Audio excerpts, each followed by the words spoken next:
Bab 19, Bab 2139, Kebenaran dan Kebohongan.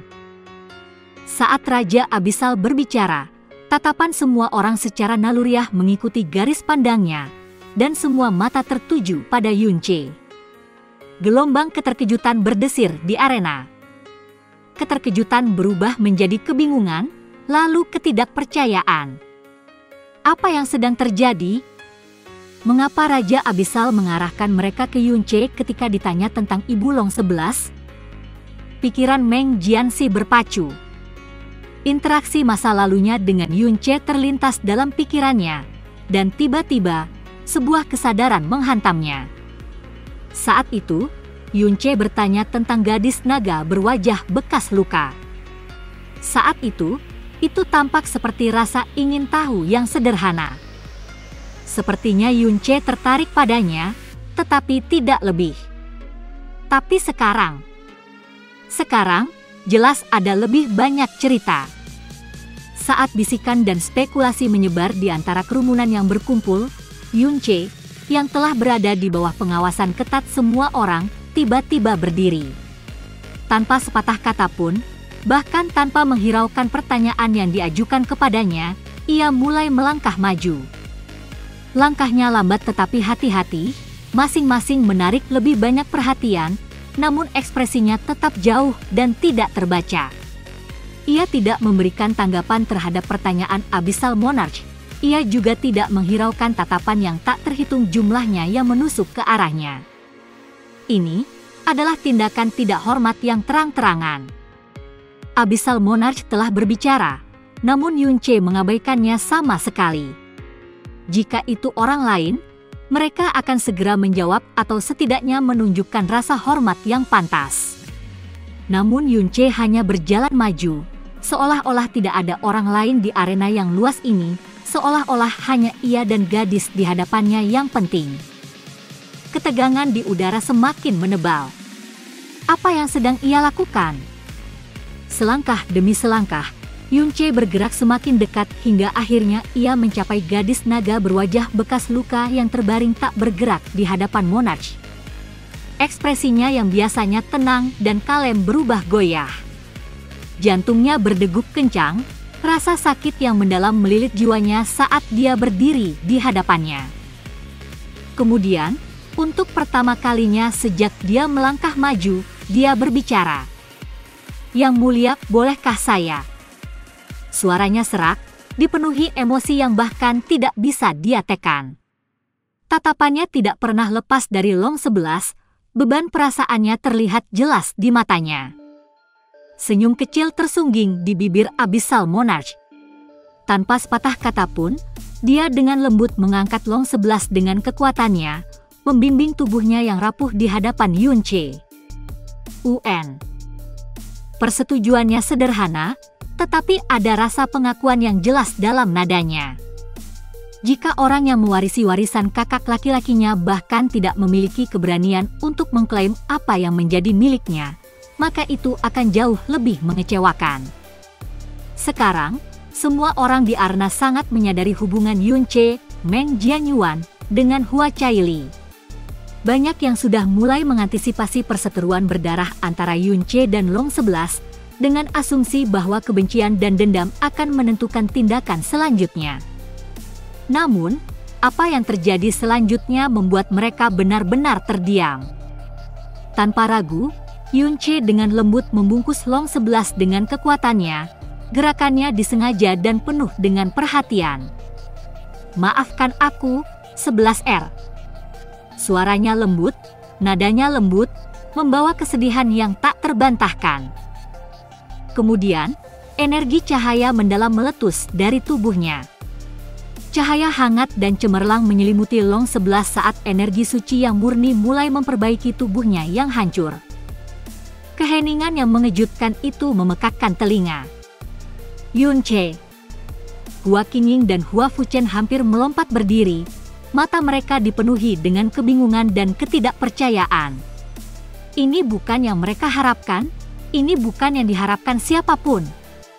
Namun di tengah kekacauan itu, Hua Caili hanya tersenyum. Tanpa ragu, dia berjalan ke arah Yunche, ekspresinya tenang, seolah-olah dia sudah meramalkan momen ini. Di seberang arena, Meng Kongchan, meskipun fisiknya seperti dewa, sudah mulai pulih dari luka-lukanya. Tubuhnya, yang pernah terbakar dan babak belur, perlahan-lahan beregenerasi, tetapi dia tidak memperhatikan penyembuhannya sendiri. Sebaliknya, tatapannya tetap tertuju pada Yunche. Putranya, darah dagingnya sendiri, sekarang menggendong wanita yang seharusnya menjadi musuh bebuyutannya. Dan di sampingnya, calon menantu perempuannya, Hua Caili, baru saja duduk dengan tenang di samping Yunche, seolah-olah menerima situasi itu tanpa ragu-ragu. Apa yang terjadi? Pikiran Meng Kongchan berputar dengan ketidakpercayaan. Apa yang disaksikannya? Kegilaan apa yang terbentang di depan matanya ini? Yunche tetap diam, pikiran yang tak terhitung jumlahnya melintas di benaknya. Dia sudah memiliki gambaran kasar tentang apa yang terjadi antara Hua Caili dan Long 11 selama pertandingan mereka. Meskipun sebelumnya itu hanya kecurigaan, setelah semua yang terjadi, dia sekarang yakin. Namun, meskipun dia mengerti, reaksi Hua Caili masih sangat membuatnya gelisah. Namun, tidak peduli kekacauan apapun yang terjadi di dalam dirinya, dia tidak berhenti. Dia terus menyalurkan energi cahaya mendalamnya, membiarkan pancarannya yang lembut namun kuat untuk memelihara tubuh Long 11 yang hancur, memperbaiki kerusakan yang hampir mendorongnya ke ambang kematian. Kemudian, sebuah suara menerobos pikirannya. Saudara Yun, apakah dia akan baik-baik saja? Suara Hua Caili lembut, mantap, namun penuh dengan kekhawatiran. Untuk musuh yang hampir merenggut nyawanya. Untuk wanita yang semua orang kira akan dibencinya.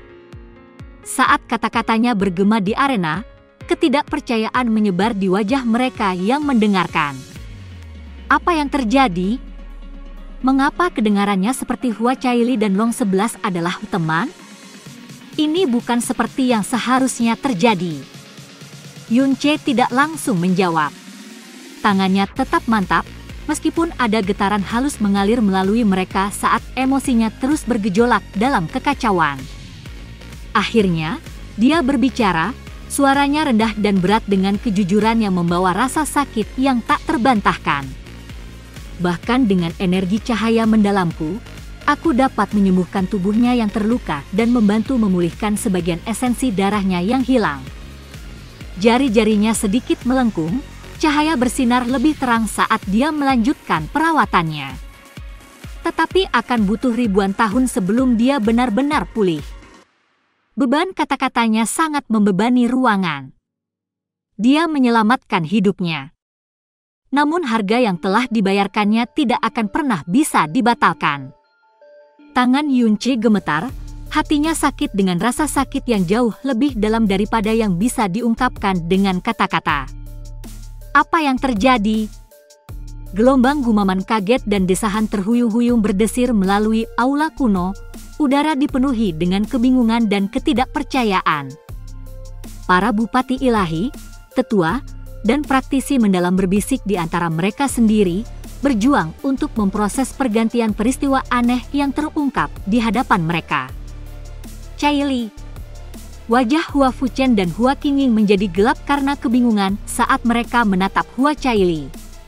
Dari semua orang yang hadir, reaksinya adalah yang paling tak terduga. Dia tidak hanya tidak menunjukkan kebencian terhadap orang yang telah melukainya dengan parah, tetapi sekarang dia tampak benar-benar peduli dengan kesejahteraan Long 11. Ini bertentangan dengan semua logika. Di mana kebencian itu? Di mana persaingan yang seharusnya ada di antara mereka? Apa sebenarnya yang terjadi? Kemudian, Hua Caili akhirnya berbicara. Suaranya tenang, tak tergoyahkan, hanya mengucapkan beberapa kata sederhana. Long 11 adalah putri saudara Yun. Untuk sesaat, keheningan yang mematikan memenuhi aula. Kemudian, Raungan keterkejutan kolektif meledak saat setiap orang, dari Divine Regents hingga Elders hingga penonton yang tak terhitung jumlahnya, mengeluarkan teriakan tak percaya yang tak terkendali. Mata melotot lebar, wajah memucat karena terkejut, dan bahkan kultivator terkuat pun sejenak kehilangan ketenangan mereka. Satu-satunya orang yang tetap tidak terpengaruh adalah Abyssal Monarch. Namun, di sampingnya, bahkan High Priest, Divine Regents, dan tokoh-tokoh kuat lainnya berteriak kaget, ketidakpercayaan mereka sama tulusnya dengan yang lainnya. Bagi High Priest, wahyu ini mengejutkan mereka lebih dari yang diharapkan. Meskipun mereka telah diberi peringatan sebelumnya oleh Abyssal Monarch, mereka masih berasumsi bahwa hubungan Yunche dengan Long 11 tidak lebih dari sekadar keterlibatan. Tapi ini, untuk mengetahui bahwa dia tidak hanya terhubung dengannya, tetapi sebenarnya adalah ayahnya. Yunche, Meng Jianyuan, adalah ayah Long 11. Yun, Putri Yunche, Kakak Yuan, Putri Yuan cucu putriku. Keriuhan suara gemuruh yang mengejutkan meletus dari setiap sudut aula, mengguncang fondasi arena. Suara-suara tumpang tindih dalam ketidakpercayaan yang nyata saat satu demi satu wahyu menghantam mereka seperti gelombang pasang. Banyak yang telah berspekulasi tentang hubungan Yunche dengan klan Dewa Naga, terutama setelah menyaksikan kekuatan naganya yang luar biasa dalam pertempurannya melawan Long Huoli. Tapi ini di luar apapun yang dapat mereka bayangkan. Sekarang, banyak yang telah menyatukan kebenaran terakhir yang mengerikan. Esensi darah Dewa Naga leluhur yang Long Wangchu tawarkan dengan bangga, esensi yang telah ia gunakan untuk menumbuhkan kekuatannya. Itu milik Long 11. Tetapi jika Long 11 adalah putri Yunche, itu berarti klan naga leluhur tanpa sadar telah menawarkan esensi darah putrinya sendiri kepada Yunche. Darah kehidupan putrinya yang dicuri. Tidak heran ia meledak dalam kemarahan yang tak terkendali. Tidak heran ia telah menyingkirkan semua pengekangan dan mengungkapkan kemampuannya yang mengerikan. Tidak heran ia telah membantai sesepuh klan naga leluhur tanpa ampun. Ini bukan sekadar tindakan kemarahan. Ini adalah balas dendam, lahir dari pengkhianatan yang begitu mendalam sehingga menghancurkan semua akal sehat. Di tengah kekacauan itu, Long Wangchu berdiri membeku di antara kumpulan naga. Pikirannya berputar tak terkendali, kenangan berkelebat di benaknya. Itu sebabnya, semuanya tiba-tiba masuk akal. Dia telah berjuang untuk memahami mengapa Yunche, yang dulunya begitu santai, begitu ramah padanya, tiba-tiba berubah menjadi kekuatan amarah yang tak henti-hentinya saat dia melihat darah naga. Sekarang, dia akhirnya mengerti. Mereka telah melewati batas yang seharusnya tidak pernah dilewati. Beban pelanggaran mereka yang sangat berat menggantung di atas ruangan seperti badai yang tak terhindarkan, mencekik dan mutlak. Aku punya cucu perempuan. Aku punya cucu perempuan. Suara Meng Kongqian meledak dengan kegembiraan yang tak terkendali. Tawanya yang menggelegar mengguncang dinding aula kuno. Hahaha. Hahaha. Kebahagiaan murni melonjak darinya seperti gelombang pasang, menenggelamkan ketegangan yang menyesakan. Namun, saat tawanya semakin keras, sebuah tangan tiba-tiba muncul entah dari mana, menjepit mulutnya. Meng Kongqian berkedip karena terkejut, baru sekarang menyadari bahwa Raja Abyssal telah memberi isyarat untuk diam. Hua Fuchenlah yang dengan cepat bergerak untuk membungkamnya. Meskipun dia telah bertindak, matanya sendiri masih menyimpan kebingungan yang dalam, tatapannya terpaku pada pemandangan yang tak dapat dipercaya yang terbentang di hadapannya. Pada saat ini, kekacauan akhirnya mereda. Keheningan turun sekali lagi saat ketertiban kembali ke aula. Namun, bagi klan naga leluhur, keheningan tidak membawa kelegaan. Itu membawa malapetaka yang lambat dan merayap. nasib mereka sudah ditentukan. Mereka telah mengkhianati garis keturunan langsung Dewa Naga Azur Primordial. Mereka telah menawarkan esensi darah milik putrinya yang dicuri kepada seorang ayah. Tidak ada ampun untuk dosa sebesar ini. Hukuman yang menanti mereka jelas seperti siang hari. Dan mereka semua tahu, masa depan mereka tidak ada lagi. Apapun putusan yang akan dijatuhkan, itu sama saja dengan kepunahan seluruh ras mereka. Di tempat lain, jika mereka dipaksa berjuang hidup atau mati, para naga akan berjuang sampai nafas terakhir mereka, jika tidak untuk menang, setidaknya untuk menjaga martabat mereka. Tapi di sini, di wilayah yang diperintah oleh Raja Abyssal, martabat mereka telah dilucuti. Itu bukan karena pertempuran tetapi oleh tindakan tuan mereka sendiri. Sekarang, mereka bahkan tidak memiliki hak untuk tawar-menawar, mereka juga tidak memiliki kekuatan untuk melawan. Tidak ada yang tersisa bagi mereka selain menunggu nasib mereka dengan tenang. Jika kematian adalah hukuman mereka, maka biarlah. Setidaknya, di saat-saat terakhir mereka bisa berpegangan pada sisa-sisa harga diri mereka yang masih tersisa. Kemudian, suara Abyssal Monarch terdengar sekali lagi. Meng Jianyuan, apakah kamu tahu di mana Ibu Long 11? Pertanyaan itu menggantung berat di udara, lebih menusuk dari sebelumnya. Yunce terdiam sejenak, ekspresinya tidak terbaca. Akhirnya, dia menjawab, suaranya rendah, dipenuhi kerinduan dan kesedihan. Aku benar-benar tidak tahu. Dia dan aku sudah berpisah lama sekali. Kata-katanya jujur, namun di dalam kejujuran itu terdapat kerinduan yang menyakitkan, perasaan yang begitu terpendam sehingga tampaknya muncul kembali tanpa keinginannya. Dia tahu Abyssal Monarch telah memberinya wajah ketika dia memilih untuk tidak menjawab pertama kali.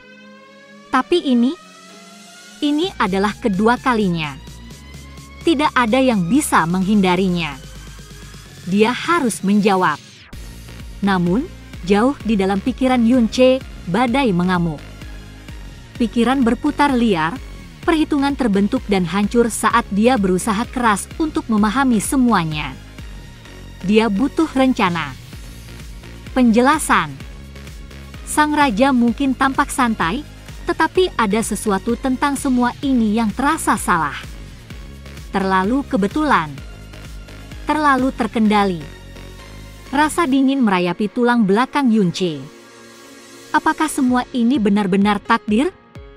Atau apakah semua yang telah terjadi sudah menjadi bagian dari rencana sang raja selama ini? Setiap orang yang hadir dapat merasakan cinta yang dalam suara Yunce. Bahkan mereka yang tidak tahu apapun tentang masa lalunya, tidak tahu apapun tentang perjuangannya, dapat mendengar kerinduan yang mentah, kesedihan yang tak terucapkan yang terjalin dalam kata-katanya. Beban emosinya tidak luput dari perhatiannya. Tetapi saat kesadaran itu meresap, keterkejutan mereka terus berlipat ganda, hingga mencapai tingkat yang tidak dapat dipahami. Mengetahui bahwa Ibu Long 11 adalah dewa sejati adalah satu hal. Yang lain lagi adalah menyadari bahwa Long 11 sendiri baru berusia sekitar 90 tahun, dan bahwa Meng Jianyuan baru berusia 113 tahun.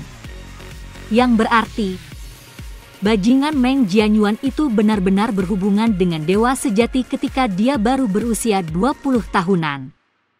Sialan ini. Orang gila ini. Dan bukan sembarang dewa sejati. Dewa sejati dari ras naga. Putri Dewa Naga Biru Purba itu sendiri. Namun, betapapun mengejutkannya, pengungkapan ini membawa implikasi yang lebih besar. Semua orang di Abyss selalu percaya bahwa ada 12 dewa sejati.